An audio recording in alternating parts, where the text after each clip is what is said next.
All right. We will call the Monday, May 8th, 2023 Juvenile Detention Center Board meeting to order. Diane, who's going to clerk for us today or do the minutes, if you will call the meeting to order. Excuse me, if you will call the roll, please, ma'am. My apologies. Dr. McDonald? Present. Ms. Combs? Present. Judge Daniel? Here. Ms. Maxwell? Here. Mayor Carter? Present. Thank you. Judge Daniel, have you had a chance to review the minutes, and has the board had the opportunity to do likewise? I have. I've got a question. Under some of these topics, we state there were no unanswered questions regarding advertisements or the data Right. report. And I noticed our initial minutes did not include that. Then in January, it was accepted no further action. Then in February, there were no questions. Then in March, there were no unanswered questions. Did we make a decision to put that in? Do we really need that language? Maybe, maybe not. I think what Rachel was doing, who transcribes the minutes, or if I can speak, is that what happens is that we made a decision on or about that time to make public comments available. So that's why you're seeing the change from not applicable to applicable. And so it's just to refine it. If this board wants to, going forward, delete that part of the minutes because there were no comments, I think that's fine. I think we're just saying, public comments were offered and nobody took that opportunity. So that's all that's trying to say. I don't think anything other than that. Okay, I don't know that it adds to our mission to have that in there. Like there's no unanswered questions regarding JDC. And I don't know if I speak for everyone, I sometimes leave with all the questions answered, but I might have a question on the way home. Well, yeah, I understand. But it's in the meeting. But it's in, yes, but that's in reference to public comments, is it not? Or Well, it's all listed throughout. here under educational Other services, visitors. data report. oh, I see. open Oh, I see. Oh, I see. positions. I see what you're saying. I think that is probably just Ms. Todd trying to wrap up each individual section. This is the first time she's done that, and she'd be happy to do it any way you would like. I don't see it as anything, but it really is. I think for clarity's sake, it would be best if she just deleted that going forward because I, like Ms. Cullum, have had my questions answered during the meeting, but that doesn't mean I don't have a question that I didn't get to think about later. So it's not exactly accurate and it doesn't add anything. So just if Ms. Todd can just delete that going forward, All right. unless there's some objection. And I would move that it be deleted from these minutes where it appears. Okay. Okay. A point of clarification, Yes, sir. as it relates to public comment, I would think that this addition is relevant just only as it relates to public comment. So that the minutes indicated that we made public comment available, Yes, but there were not any. correct. And it states up here at the top of Right, page 2, so, there were no public comments. Right, so as it relates to that, just leave that section alone, and I think we're good. But it says there were no unanswered questions regarding advertisement of public comment. Correct. Does that add anything to it? No, I was only making reference to the section dealing with public comment. That's what I'm talking about too. So is it, well, it's just just my opinion. I think that the very first line under public comments is more than adequate.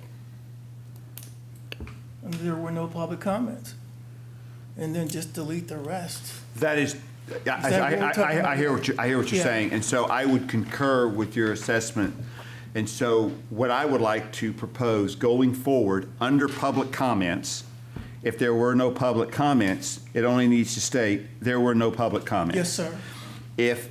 And then going forward, with regard to the other items listed in the minutes, where it has in quotes, there were no unanswered questions regarding the opens resistance report or the data report, that line just be deleted Yes, sir. altogether. Yes, sir. Okay? So what I would like to do, but at the same time, if that's all we're talking about, and in order to approve these minutes, going forward, we will make those corrections. But I would like to go ahead and approve these minutes if there's no objection, so I can sign these minutes and get them to the record. Would that be Yes, I appropriate? will withdraw my motion.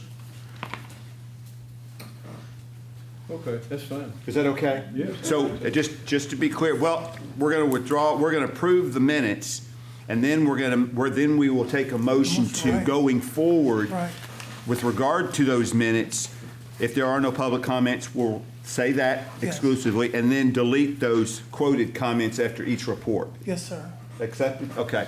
I've got do I have a motion to accept the minutes? So moved. Do I have a Second. second? All those approving, say aye. Aye. All those opposed, say no. The ayes have it, the minutes are approved.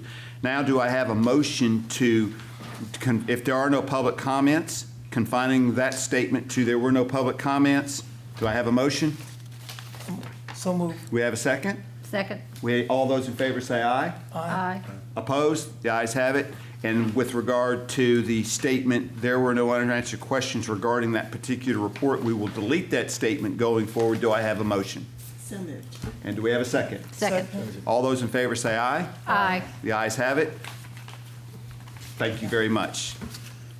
Let's see, now we're to public comments again. Do we have anybody present for public comments? Seeing none, there are no public comments. Ms. Duke, you're now ready for open positions. We still have that full-time male temporary detention officer who would be helping us out while a military officer has been called up. We have still the part-time educational assistant, and we are still in the process of getting interviews set up for our full-time corporal. Any questions? Do we have a residency requirement for employment? I believe We're there. getting a nod from the HR director, Director Sonia Stevenson, to the Okay. affirmative. Not for all positions, but some of it. Just for some, okay. Is it hurting us, you think, at all? Maybe. We have, that's something that Mr. Hennessy and I have been working on, to present to the mayor some scenarios and then to the commission.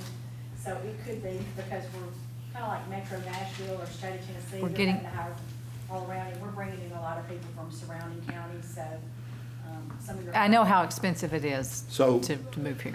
About 3 months ago, we ran into an issue unrelated to Juvenile Detention Center. That was, I won't say it was significant, but it was creating some challenges for open positions that were qualified, with the exception of the residency.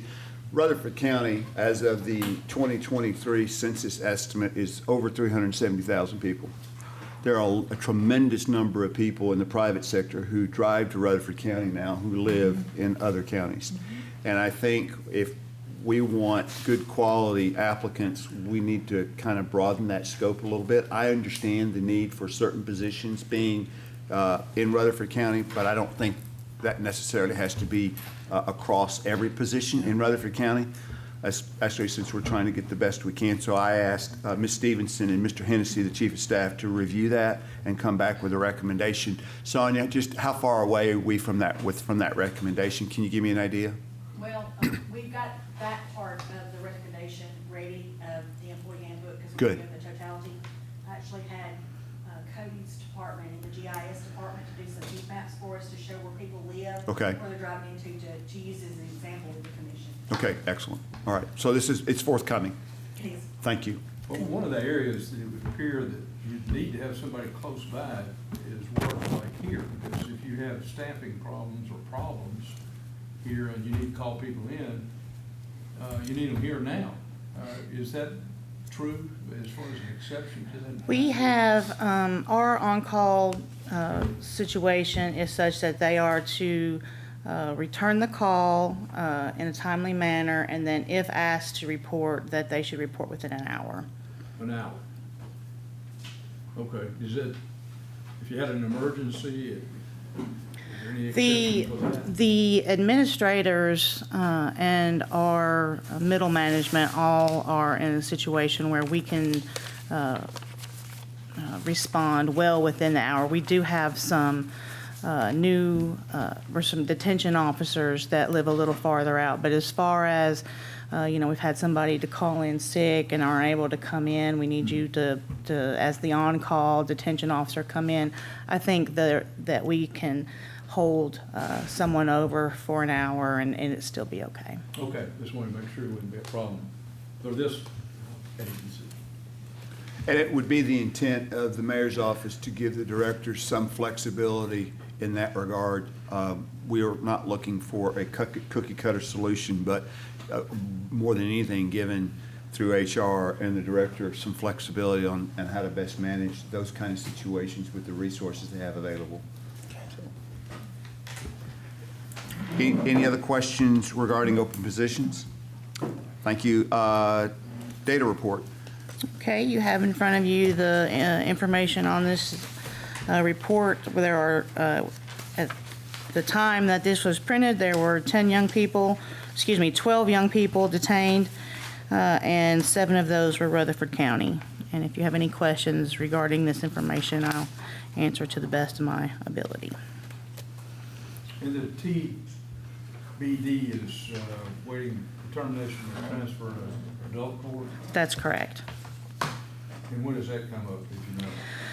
So, they're in transfer hearings. The time frame is not like it is in juvenile court, whereas juvenile court, there are certain hearings have to be held within certain time frames.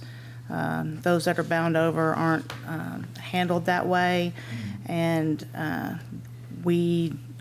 they just plug those young people into those dockets and those court hearings as it suits the attorneys and the judges in that court. Okay, so it just hadn't been determined at this point. Nobody knows at this point. If they do, they aren't sharing it. I got you. Other questions? All right, seeing none, thank you. Education Services Report. Okay, so we are still trying to get this report set up to where it makes everyone happy. This report is just for one young man who was here for the entire month of March. So these 3 pages is the information as best we can at this time for set up this report. We wanted to show you what it would look like for one youth. This particular young man also, I believe, does some special education work as well. If this is not what you want, then we're going to need some more instruction.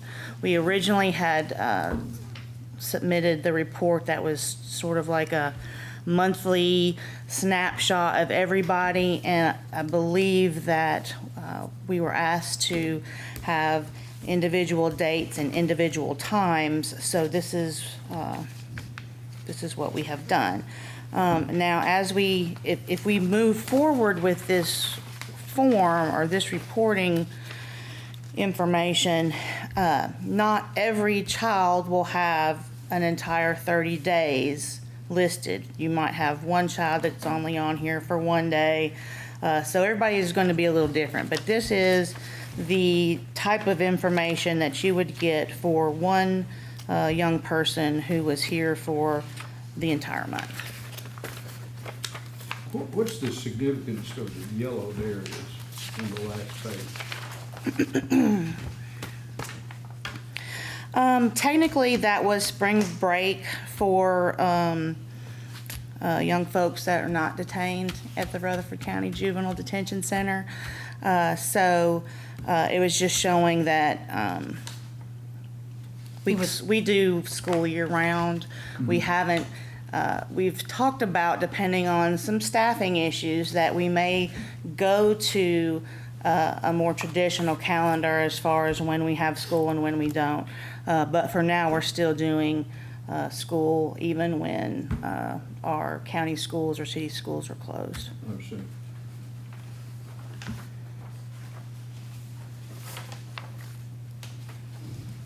Any additional questions or comments?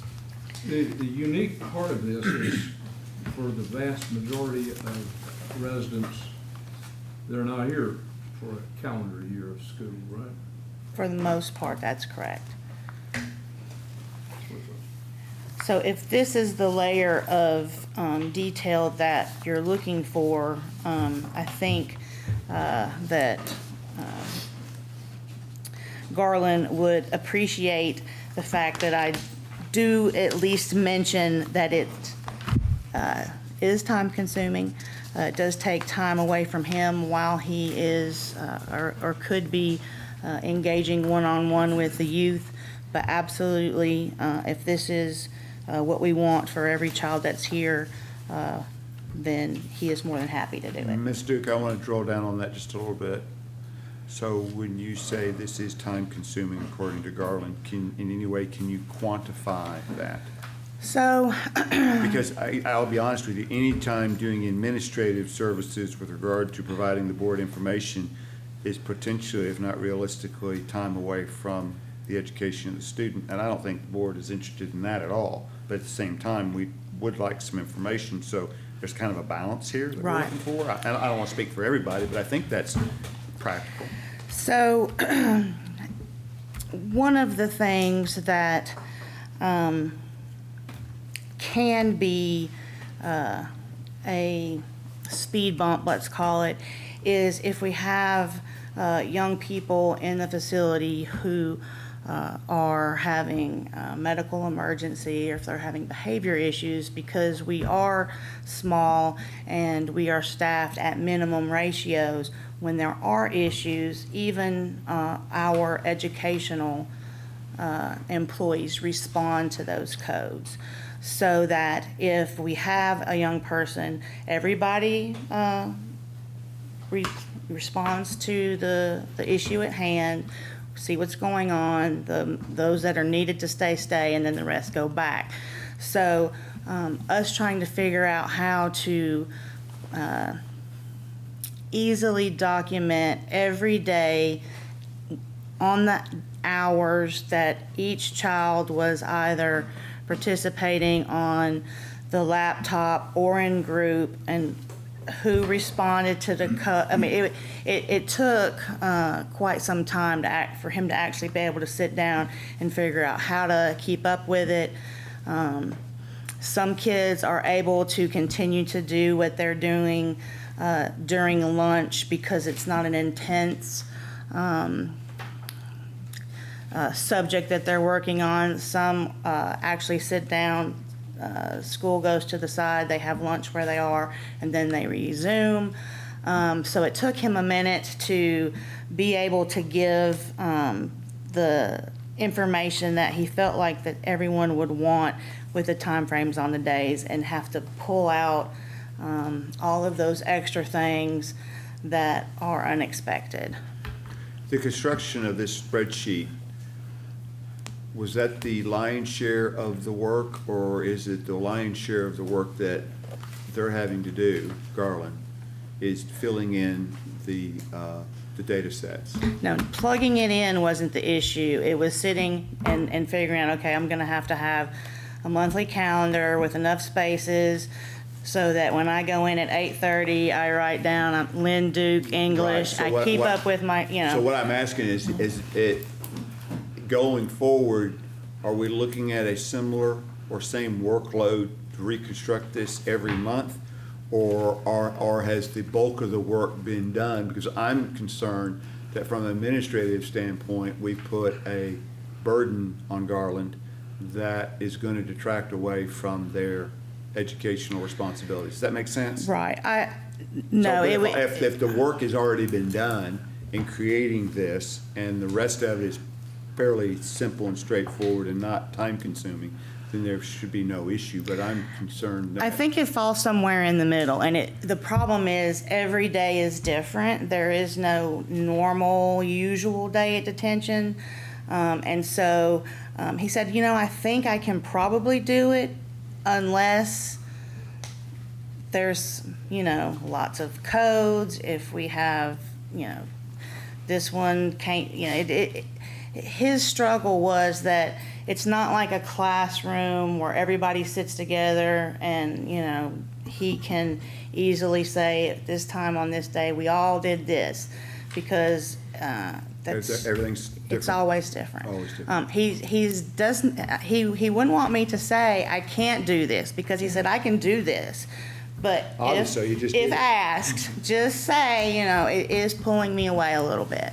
So I don't know if, Once the spreadsheet has been formulated, I guess it's just like Excel, isn't it? Or something like I'm not sure what he did it on. I don't think setting this particular part up was the hard part. He has similar information that he shares on this same type form for. Because I noticed that all the time frames for each day are the same. Right, and he picked this young man because he had less issues than some of the Oh, other I see. ones. So that wouldn't necessarily equate This to is others. best case scenario. Right, this is as good as it will ever get right here.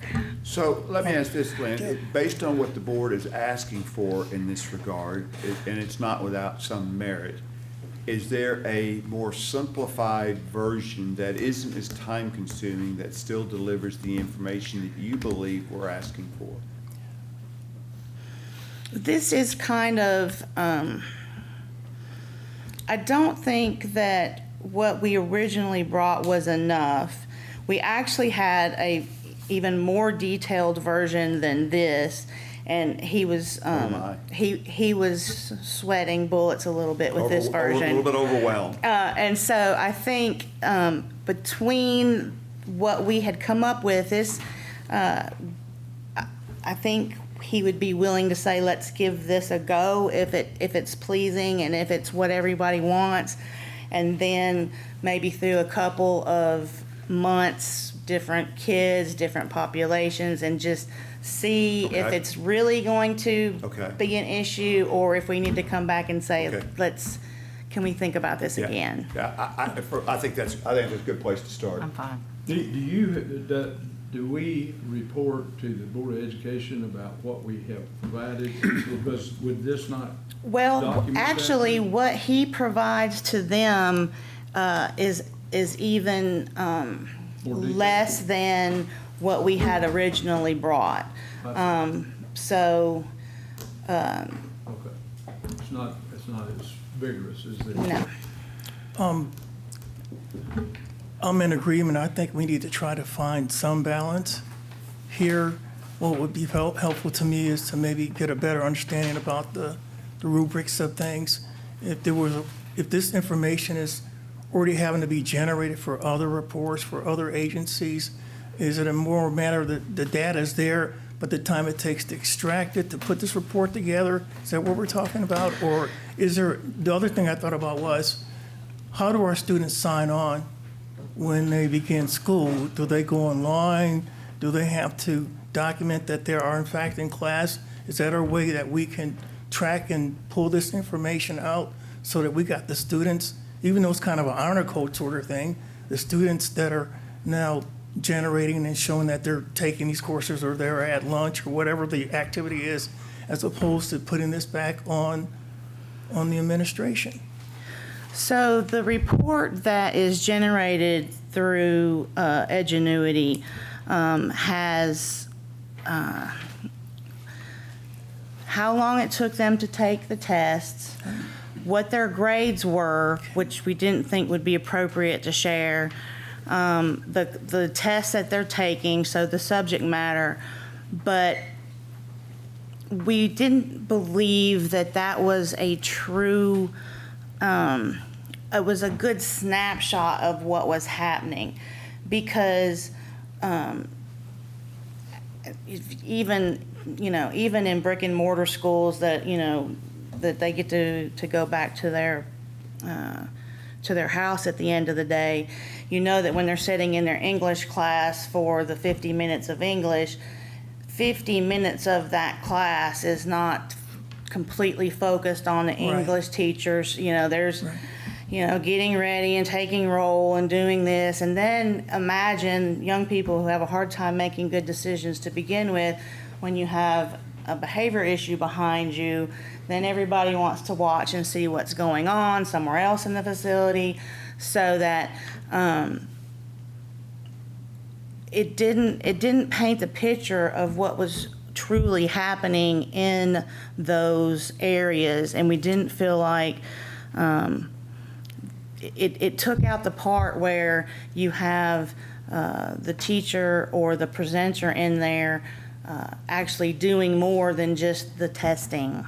Right. So it didn't feel legitimate to me when I looked at it, because I was like, this is, you know, he wrapped that test up, you know, in a very short amount of time. He didn't do very well on it. Was he trying to move on to the next thing because so it didn't feel natural to me. It looked, I don't know what the word I'm searching for is, but I didn't think it was Reflective of what happened? exactly. Yeah. Yes. Okay. We did, just so you know, we did say that perhaps it would be interesting and eye-opening if y'all would pick a day and come and shadow Garland and get to see what it really looks like and why this is tough sometimes. Laborious. I had a question that I meant to ask this a couple of weeks ago. How many SPED kids do you get? And I don't mean SPED just need a little bit of time on tests. I'm talking legitimate SPED kids end up down here. Well, Because that could change everything, because it's going to take them a lot longer, because I used to work with those children. Right. And they will not, 50 minutes is not adequate to even do one You task. reference Sped. special educational. Yes, because once they get in high school, I mean, there's not a lot of people that, I used to tell them that, they're not gonna know your SPED, okay? If you do this, this, this, and you go down this path, you know, you're gonna end up down here too. I was just curious. well, and we have special education on both sides of the spectrum. We have those who struggle, and we have those who, you know, should be working for NASA. Oh, I'm sure, yeah. And everything in between. So the Board of Education sends the special ed teachers out here, and Garland has reached out to them actually this week, and they are potentially going to come up with, I don't want to call it a program because I don't know that program is going to be the right word, but the last time they came to do some monitoring, they were like, so what do you want? What should we do? What's next? How can we help? And he was like, well, and he was like, let's do this, this, this, this, and this. And they were like, really? And so they're talking about bringing in some, potentially, I mean, they have to talk amongst themselves and run it up to the people who make decisions. But the word is that there's potentially some money set aside that would take care of this. Good. That we can have education folks come in, potentially even on second shift, and not try to get everything handled on first shift. That they could have specific courses that, you know, they specialize in, like, you know, the math lady comes on this day, and, you know, so they are. Because they may be high school age, but they may only be able to do third or fourth grade math. Right. And right. that may be the highest level they're going to be able to do. Well, and and- they're going to need more than just your standard. That's why I was. Right, and there is an assessment or testing component to what they do when they get back there that says, you know, we're working on a 3rd grade level math, we're working on 6th grade level English. So they have some of that. But what we would benefit most from is having more folks come in, and so that, you know, the one-on-one, especially when you have somebody who their attention span is all not over good. the place. Yeah. You know, we had one young man who hopefully is getting to move on today that, I mean, you had to constantly engage and re-engage and redirect, and he loved going to do school. He wanted to be there, but it was just all he could do to stay focused and keep trucking. And the reason why I asked this is if that child was in one of our regular schools, he probably was getting that. He was in a pullout where they had 2 or 3 in a group. And so that's why I was just curious if they could, they're just going to need more. Yeah. Well, I shouldn't say I think. I'm hoping that we're moving in that direction. And I will inquire and push on my end as Okay, well. that'd be great. And just let us know when Garland is available for Well, shadowing. he asked. Yeah. He asked today. He said, "Do you think I should come in and, you know, talk about this a little bit?" And I said, "No. Let's just see if they're happy with this. If they're good, no. If they want something else, then yes, come next month and let's do better." But I can give you his number and his information, and he'll know what a good day to come and shadow would be. But I think that that would be more helpful to understand and to get an overview of what's happening and how it works than anything else. Yeah, I think that would be a good idea. Yes, I'd definitely like to do that. Provide that information to the board after the meeting, to the individual board members, and let them make those arrangements. And hopefully between now and the next board meeting, something can be set up, and we can get a better idea of the information we're looking for without being so intrusive on his time and abilities, which are a priority for the students. I mean, we don't want them reporting things when it's a distraction. Great. Any other questions on educational services? All right, seeing none, we'll go to the budget. So we spoke last month about Hold on, I'm sorry, Lynn. Dr. McDonald, you're giving me the stink eye. Oh, no, it's not. It's not the stink eye. It's the cautionary eye. Oh, okay. Do we need to adopt the report that was presented today? We have not been adopting reports as of the Okay. last meeting. However, if the Oh, no, board, that's- this is, the chair serves at the pleasure of the board. And so if the board wants to adopt these reports, we can certainly go back and do that. Oh, no, if we've not been doing Okay. that, then I'm good. Okay. Okay. Great, I excellent. do have one question. We have another copy Thank of you. the contract for basic education. I stuck that in there. It wasn't on the agenda, but there had been some issues brought up about the language. It ran through all of the appropriate channels with the Rutherford County Attorney, with the Board of Education. It has made progress through the committees that this department reports to, and has gone through all of them except for the final full commission. But I thought, since we had talked about it and since there had been some issues, that even though last month you said as long as the attorneys addressed it and made it approved it and reviewed it and moved it forward, that you would be happy, but I thought you still might like to have what the final language looked like on that report. Thank you. All right, budget review. So last month, we talked about that this would be the last opportunity for this board to look at the budget prior to this preliminary budget going in front of the Budget and Finance Committee, and that had there been any changes, that we would talk about that and discuss it. It's my understanding, based on not having any discussions with Mayor Carr, that this is still our preliminary budget. I haven't added or subtracted anything to it, and so this is still my department's preliminary fiscal year budget for 23-24. The mayor's office has added a component to this. The mayor's office has been working, and let me just say, on a higher level, I've had the pleasure to work with a number of directors and constitutional elected officers about the situation that existed with our $64 million deficit. I've shared that with the board. This county has not ever been in a deficit situation like that before, not even close.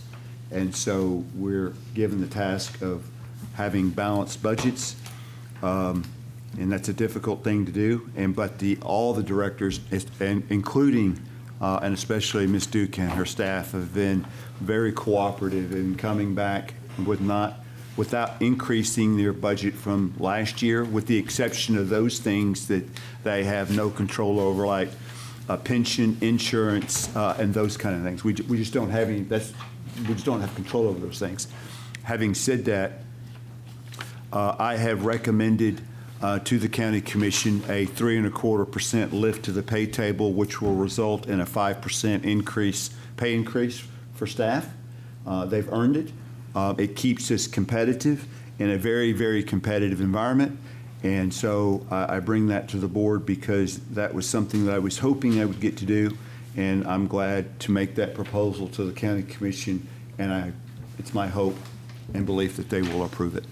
But I will be glad to take questions in that regard. And I'm sure Ms. Duke will also be glad to entertain questions with regard to the budget. But that's the only change in the budget, is a 3.25% lift to the table, which will result in a 5% pay increase. Now, our minutes said that we just approved that there would be something presented before this meeting, but I assume basically nothing was, and what we are considering is the same thing you had last month. That's correct. Dated March the 7th. Yes. Okay. With the exception. With the exception of this 5%. Yes, sir, that's correct.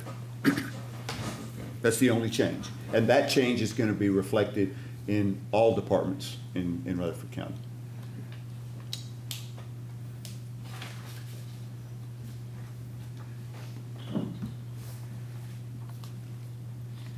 What's the order of business that we need to do on this? I have a question.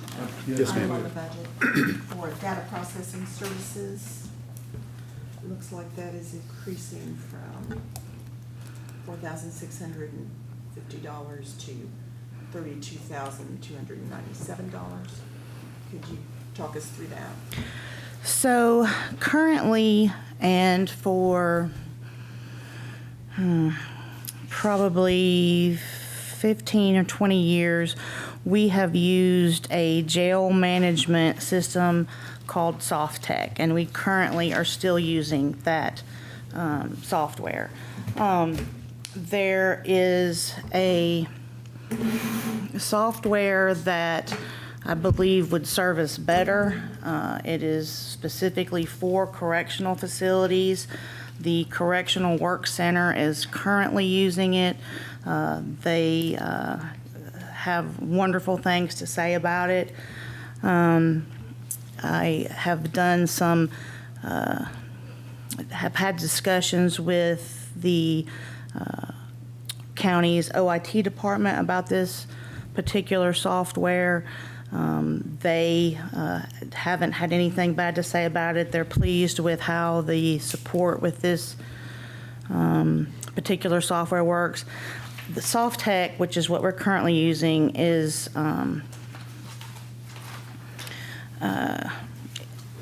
just not of the same caliber that Jail Tracker is. And so I made some adjustments to our other line items to be able to add Jail Tracker this year so that we would still kind of have a flat budget total. So I reduced some other areas so that the addition of this Jail Tracker software would not increase our budget substantially. There's a second item on Jail Tracker, which is two maintenance agreement, 2 or 3 items lower. Yes. And is that necessary to update what you currently have, or is that assumed in the new contract? That would be, if this were to move forward, that is the annual maintenance agreement that Jail Tracker currently has for support for their product. I did have a brief conversation. It wasn't long, and I would probably want to have that discussion again with one of their representatives, or not Jail Tracker, but a county employee with the OIT department, who said that when you have multiple departments that use the same systems, that eventually the OIT department would take over paying the maintenance Yes, because it agreements. becomes a site licensure situation, a site agreement, as opposed to a particular piece or individual licenses. And there are significant potential, well, there can be potentially significant savings with a site license. Not only that, I will say this. One of the things that I, as mayor, lose sleep over, thanks to Cody York, who is director of OIT, is malware and ransomware attacks. We just saw a bit of that with, yes, correct. And let me tell you something, that is something Cody and I talk about every week. It's very serious. We are under constant attack, constant probing, and I mean, and it's not an if, but when kind of situation. And I hate to say that, but we're going to be diligent in making sure that OIT is involved on the front end of purchasing all hardware and software for any department within the Rutherford County system. That's the only way that we can limit our liability and exposure. The Judge other Daniel. question I was going to ask Yes, sir. is this type of system one that's used not only in the workhouse but the jail? No, I believe the sheriff's department uses a different software, but I'm not familiar with what it is. Oh, my. They have their own IT department. Yeah, but we need to be able to connect and Yeah, integrate them together. talk to each other, and that's. What is the system being used by juvenile court and youth services? So juvenile court and the Rutherford County Youth Services, which is the court level juvenile probation office, same, all of these are in the same building, have just recently switched over to a program called Quest.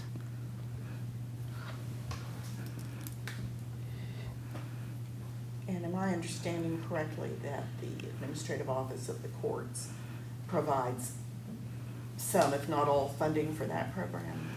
That's the discussion that we originally had, but upon further, once we got into the meat of it, that wasn't quite how it was set up. I've asked Cody to help.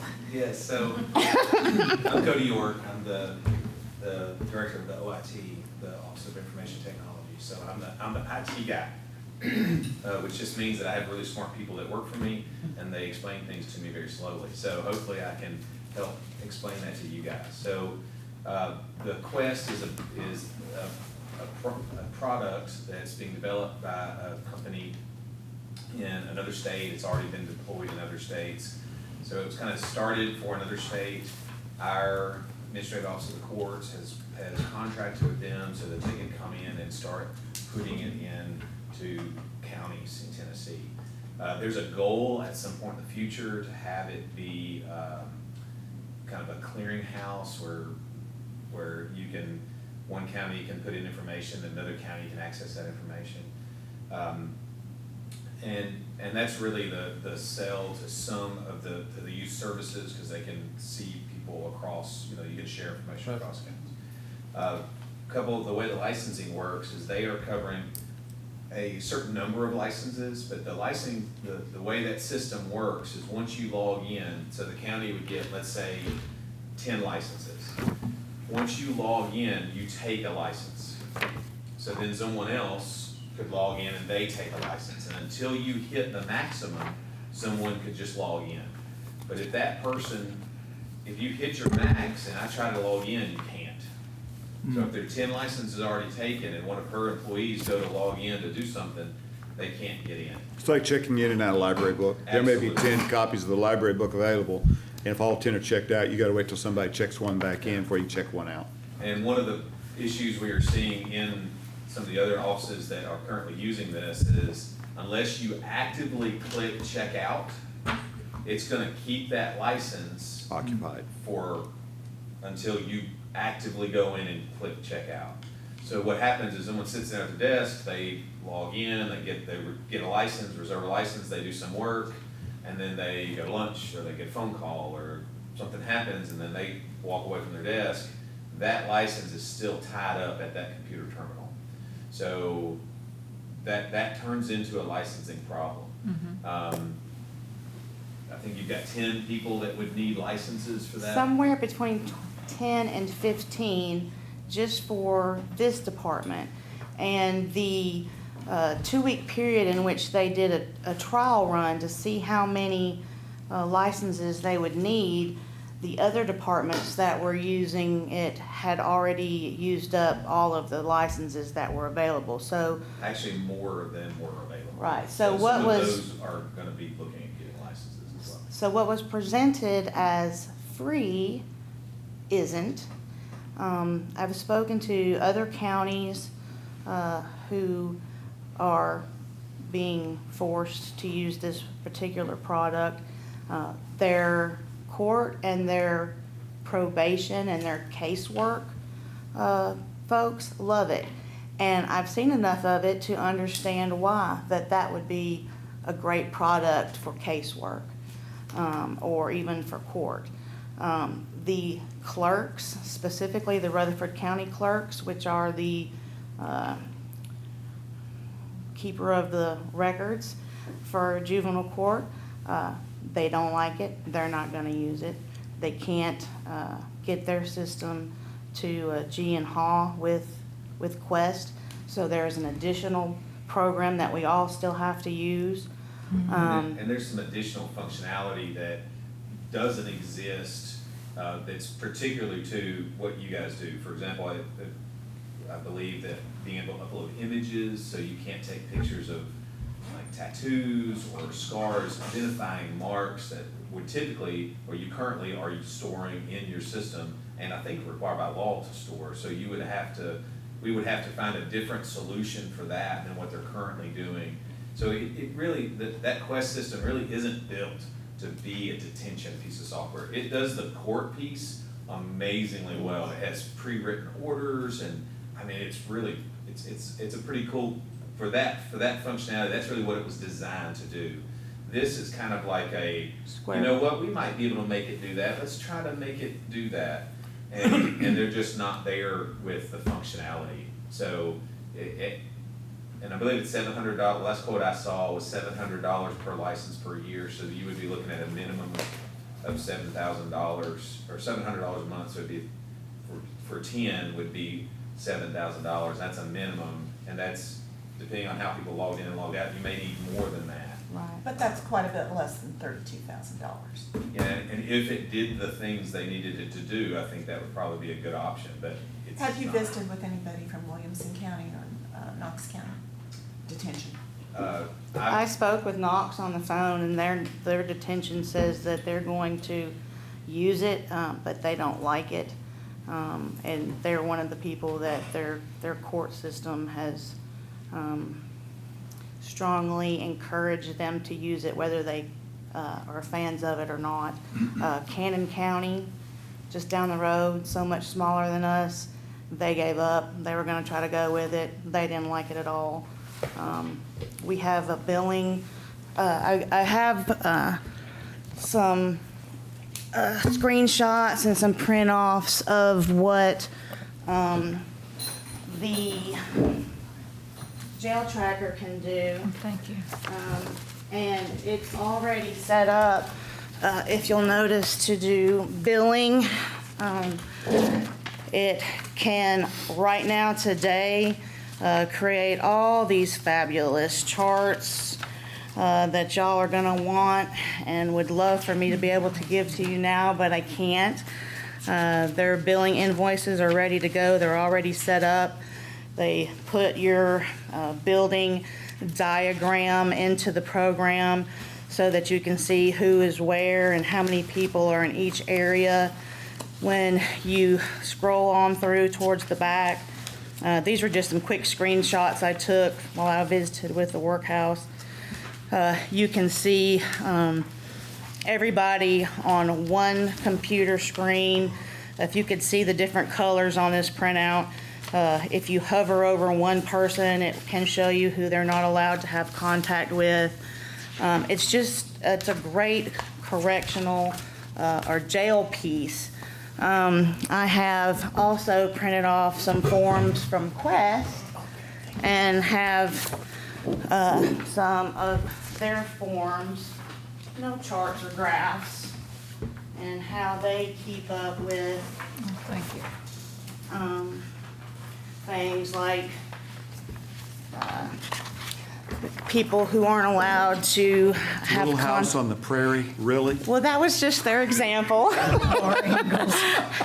They call no contacts list separations, and although it does have the name and the age and where they're currently located, you can tell that it's just not up to the same level as what a true jail management system But this should is be. for the public.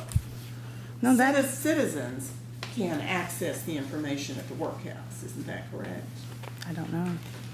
That's their face sheet from their computer. So John Q. Citizen can't see who's detained at the workhouse.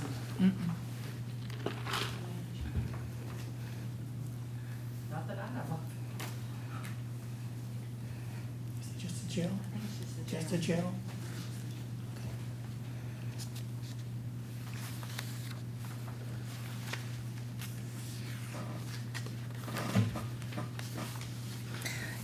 It's the simplest way that I can explain the difference is that it's a square peg trying to be pounded into a round hole. Would it work?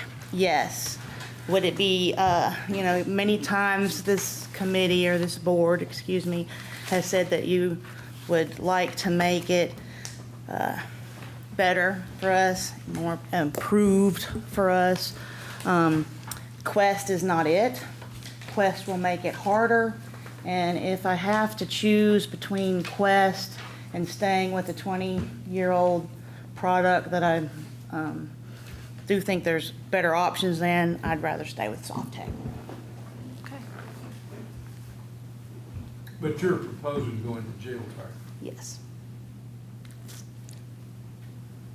But you prefer tech, Softtech over Quest. right? Okay. Like I said, if I was a probation officer, and I once was, I would love Quest. But we don't do probation on this side of the building. Okay. Okay.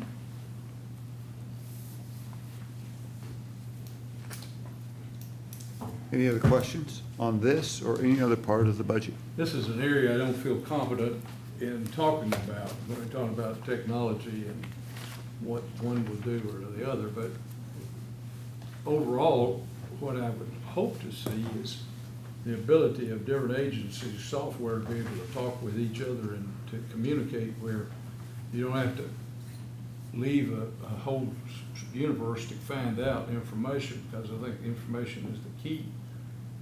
And whatever software platform that could be used, and we're talking about a situation here that's important, and you can see it just across, there's some different agencies within Rutherford County. But this is stuff, this is information is needed to be transferred across the state in a platform that talks with each other, and that seems always to be the big bugaboos.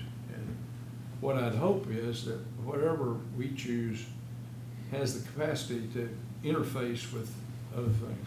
So let me jump in here. My expertise in information technology and software is dated. But I know that as of a gazillion years ago, when I owned a software engineering firm, that disparate application systems had translators that moved that data back and forth. Okay, so the idea that platforms across different applications across different platforms can't communicate is no longer the case at all, because they have a variety of translators that work very, very well. Having said that, it's always best if you have same applications on similar or identical platforms if you're trying to share data, so that you don't have to go through these translators. Because when you translate, you sometimes move, it'll lose some of the data. You can, it's rare, but you can. But the point, it's not, yes, you can. That is that potential, absolutely. But these translators have gotten so good and so effective, the question is now almost moot, to be honest with you. Having said that, when evaluating different software applications, it was always my firm belief that you get the tool you need to do the job you need. And then the secondary factor was, okay, who else is going to receive this data in a way that they can use it? Okay, and how critical is that as it relates to the platform task itself? And so I support Ms. Duke in this regard, because she's talking about something that she needs specifically for her job here at the Juvenile Detention Center, and I want to support that. Yes, she does need to communicate with the jail and other agencies. She's able to do that. It's not as perfectly efficient as we would like if everybody was using the same platform, but it still exists. And I'm going to ask Cody to tell me what I said was in any way wrong, because I want to make sure I'm factually correct. Yeah, so you're correct. So those getting data out and into software packages is not the lift that it once was. But one of the big problems, one of the things you have to think about is it's not just getting the data out of a piece of software, it's getting it into someone else's software. And sometimes it takes a lot of coordination between many groups and many different people. And if that coordination isn't there, then it won't ever work. Even if you're in the same platform, That's correct. You won't be able to make it work. I think there's one other piece that hasn't been talked about that probably needs to be talked about, which is we always refer to it as conversion. So that's when you first roll out a piece of software, kind of going back and pulling in the historical data into it. And Lynn, please correct me if I'm wrong on this, but I believe the Quest estimate was in the tens of thousands of dollars, $30,000. That was the number I had in mind. Yeah, so it was $30,000 to bring in the historical data into Quest. And again, this is only the historical data that it can consume, because it can't consume images, can't consume, there were other pieces that it couldn't consume.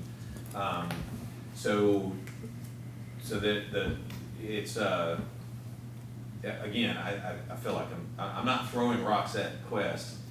Some of our customers love it. It's doing the problems, solving the problems they have, it's doing the job they need done.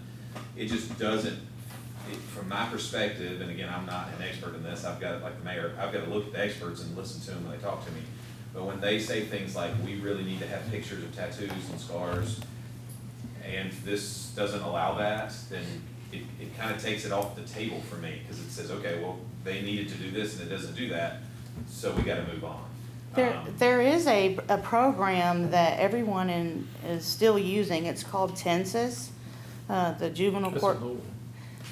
So juvenile court clerks are still using Tensis. We still use Tensis when the administrators that are on call have a young person that comes in that is required for us to contact the magistrates to see if they would have that young person held or released. The information that we're taking and sharing comes from Tensis.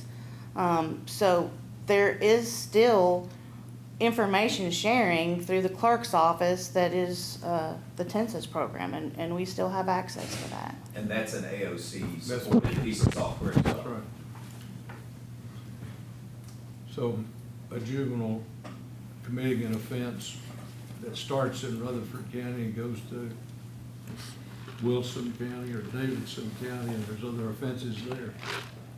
That type of information is transferable with this system, this jail tracker? It certainly is with Tensis, isn't it? No, it's not with Tensis, and Oh, it's it's not? not with Jail Tracker, and it's not with Quest as of right now. These are all future conversations, because it would require everyone to be using, so Quest would require everyone to use it. Right. There, at least when I was interacting, so I had a conversation with the AOC to say, you know, maybe instead of trying to get everyone to use the exact same software, maybe if we came up with a common, basically a translator, like a common API, to where you could say, hey, what's the first name, last name, offense, incarceration, or whatever that data that you want to share, and then make the different programs use that same API, and then you could have a true clearinghouse, so no matter what county used, what software, they could all talk to each other. That was kind of what I was advocating for. I would not say that was a successful. Are these packages modular, or are they just every package is the same? And are there different versions of the software out there, and do older versions are able to upload to newer versions? Because I know in many software applications, you got to be on the same version, and you have to have the same modules if the software package is modular. So the Tensis, and I would assume Quest would be the same. It is controlled by the AOC. So nothing changes unless the AOC advocates for it to change. So the versioning, typically you don't run into the versioning problems when you have central command of a software development like that. Thank you.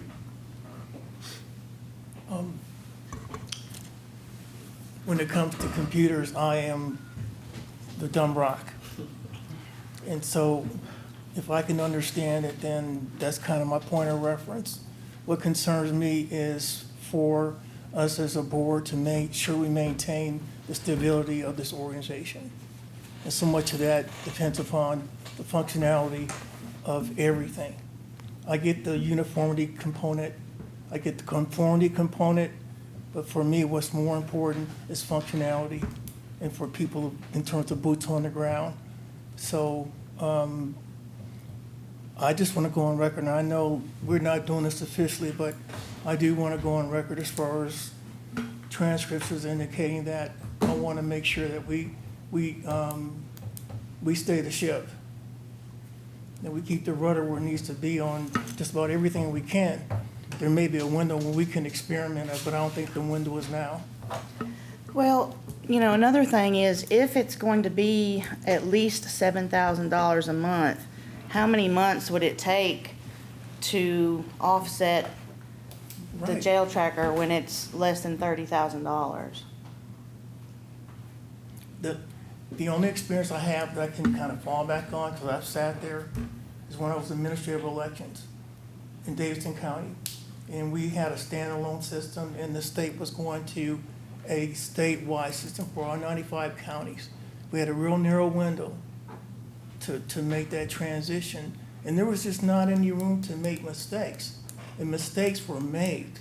So I'm just thinking about what happened with us, and I just understand the importance of just trying to maintain some stability. And there may be a window when we can kind of experiment with some of these different applications and see how they work kind of in a controlled environment, as opposed to just uploading everything and moving forward. And that's what we did. We identified a window where we could just kind of look how the interface, the standalone system might look on the statewide system, and to identify what was wrong and might work, what may work and what may not work. So again, the bottom line for me is stability. We did take several weeks, several employees were tasked with using a demo system with Quest and putting Right. kids in Yeah. and going through everything. And one of the, not the only, but the first issue that we realized is that and I think this system started out in Indiana, but what caseworkers in Indiana called something is not what everybody in corrections called something. So that when we have an incident in detention, that means that something very unusual has happened that needs to be documented, and it probably is going to require multiple reports written about it. But an incident for casework is that, you know, you met with somebody one day. So the first huge learning curve is that nothing was called what it should have been called. Well, in corrections, an inmate is a detainee, is an inmate is a, you know, detainee. An incident is an incident. A use of force incident is a use of force incident. You know, a face sheet is a face sheet. I mean, nothing was called what it should have been called, and that was our first stumbling block, and it just sort of went downhill from there. I kind of have a secondary question, and I guess we can move on. Is there a best practices for this kind of a situation, making this kind of a transition in IT? Yeah, so we handle these kind of transitions all the time. And so some general rules are you want to stand up a test environment, you want to train, you know, do this. We have the benefit in this situation that Jail Tracker is in operation. It's been running for years. So a lot of the things from my perspective are not, you know, a lot of the concerns that I would have, I don't have to have, because we know it runs, we know the environment it has to run in, we know we're familiar with its security profile, we know all that stuff going into it. So it really turns into a data movement, like how do we move that data, so take that historical data, you know, how important is that historical data, how can we do that? And then the second piece is, well, along with that, there's a big piece of this that also doesn't get talked about from the IT world, is customer service and support. You can have a wonderful solution to something, you can have a wonderful product, but if you have bad support for that product, it can make it absolutely miserable to work with. And we have been working with the Jail Tracker folks for a long time. My people speak very highly of them. They're very responsive. We've had, you know, we actually had a hardware failure of a couple years, about a year and a half ago, at the server that this lived on failed. It was beyond end of life, and we had to move everything to the virtual environment, which we were planning on doing, but we just weren't planning on doing it that day. But they worked with us to make that happen. So some of those questions are already answered with Jail Tracker because we already know them. That it's basically, you know, we do these things quite often. We'll stand up a test environment, which in this case will be, you know, another virtualized server of this. We'll play with the data imports, and their folks will review those data imports and find where, oh, this looks odd, or that, you know, this field didn't come across, and we'll have to figure out why. Then when we, you know, kind of get everything set up the way they need it, then it's just a matter of running both systems parallel for a short amount of time, so that, you know, in case something breaks, you kind of know what you're doing. And then when they are comfortable with the system, we never make this decision, our customers do. The customer makes the decision of, okay, we're ready to go. We're going full out over here, and then we help with that transition. So, so that's kind of in a nutshell the way we would approach that. Thank you. Any other questions? Do we need to act on the budget? Well, I got another question on that. Apparently not. Oh, okay. I was gonna ask. So I want to go down, since we've had the discussion about computer software, let's go back down to the item on medical and dental services. We had this question about, TennCare wasn't gonna be paying, and we made an adjustment. Does this proposed budget item encompass that at this point? Yes, yes, So we're satisfied we've got both of those covered? at this yes. point? Of course, everything is based on population. I'm not foreseeing any major changes with population, but that's the only thing that could potentially throw us off is our population. In answer to your question, Dr. McDonald, I would like an action from the board to the Budget Committee about a recommendation or no recommendation or a neutral to the Budget Committee. Well, I'd like to make a motion that we approve the budget for the Rutherford County Juvenile Detention contingent upon the Finance Committee. Yes. So that would, you're For making a FY. motion for a recommendation of this budget. Right, for Which would FY. then include the lift to the pay table resulting in a 5% pay increase. Is that accurate? I couldn't have said it better myself. And I'll second it. Okay. Okay, we've got a motion and a second, and on this, we will take a roll call vote. Okay. Dr. McDonald, Yes. Ms. Collins, Yes. Dr. McDaniel. Daniel, but yes. Oh, I have to McDaniel, I'm sorry. I said it earlier, too. I slipped up and said it also. I have to also confess. Ms. Maxwell. Yes. Mayor Carr. Yes. You didn't catch when I said it, did you? I did. You did? Oh, sorry, I just want to verify. Wow. I appreciate the grace. Okay. Finally, other business. The only other business I have is the private act. Nick, you want to give us an update on that, please? Just quick, so the governor did sign the amendment to the private act that governs this body.